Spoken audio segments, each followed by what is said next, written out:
Mustafiz is coming back. শুধু ফিরছেনই না, এই মুস্তা দেখাচ্ছেন দাপট, যে দাপটের কারণে তার পেছনে পড়ে আছেন বুমরা, স্টার্ক, বোল্টদের মতো বোলাররা। এমনকি ফিজের সমান ম্যাচ খেলে তাকে পরাস্ত করতে পারেননি আর কোনো বোলার। শেষ 2 বছরের পরিসংখ্যান যেন সেটিই বলে। গত 2 বছরে ফিজের সেরা হওয়া নিয়ে থাকছে প্রতিবেদন।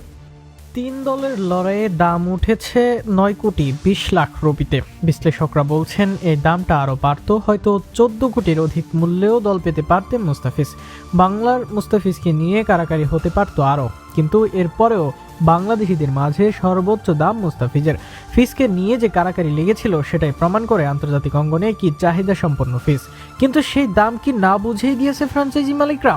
এর আগে আইপিএল এর একাধিকবার অবিকৃত থেকেছেন, একাধিকবার ভিত্তিমূল্যেও তাকে নেওয়া হয়েছে। 2015-16 সালে তাকে যে দামে কেনা হয়েছে, এবার পেলেন তার কয়েক গুণ দাম। কিন্তু কেনই বা ফিজকে নিয়ে এত কারাকারি?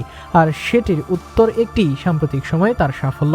গত 2 বছরে পেস বোলিংয়ে ফিজ শানিত হয়েছেন আরও। কাটারের মাঝেও ভ্যারিয়েশন এনেছেন, লাইন লেন্থ নিয়ন্ত্রণ করেছেন, বলের গতির ভ্যারিয়েশন বাড়িয়েছেন, স্লোয়ার ইয়র্কারেও এনেছেন দক্ষতা। এছাড়া বাঁহাতির জন্য আলাদা অ্যাঙ্গেলে বল করতে পারেন মুস্তাফিজ। এত সব স্কিলের সাফল্য ফিজ পেয়েছেন আন্তর্জাতিক থেকে লিগ, সবখানে ফিজের জয় জয়কার বর্তমানে।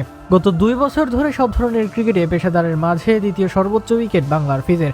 একে থাকা জেসন হোল্ডার স্বীকার করেছেন 118 উইকেট। উইন্ডিজের এই পেস বোলিং অলরাউন্ডারের চেয়ে মাত্র 1 উইকেট কম ফিজের, নিয়েছেন 117 উইকেট। যদিও এই সময়ে ফিজ ম্যাচ খেলেছেন 84টি, অপরদিকে ফিজের চেয়ে 10 ম্যাচ বেশি খেলেছেন অভিজ্ঞ হোল্ডার। 84 ম্যাচে 1840 বল করেছেন ফিজ। ইকোনমি 7.80, গড়টা 20.47, অর্থাৎ গড় ইকোনমি সবই জেনারেশনীয়। গত 2 বছরে উইকেট সংগ্রহের তালিকায় সবার উপরে আছেন আফগান স্পিনার নূর আহমেদ, কিন্তু তার চেয়ে বেশি উইকেট নিয়েছেন বাংলার ফিজ। এই সময় ফিজের চেয়ে 4 ম্যাচ কম খেলে 11 উইকেট কম কিউই লিজেন্ড বোল্টের।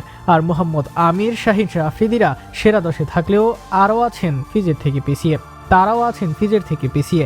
আইএল টি-20তে আসরে 7 ম্যাচে 14 উইকেট ফিজের। আন্তর্জাতিক মঞ্চেও ভালো করেছেন এই বছর, যেখানেই খেলছেন ফিজ মুগ্ধতা ছড়াচ্ছেন। বর্তমানে ফিজ সেরাদের সেরা টি-20 বোলার, অন্তত সেরাদের তালিকায় থাকবেন সেটা তো নিশ্চিতই।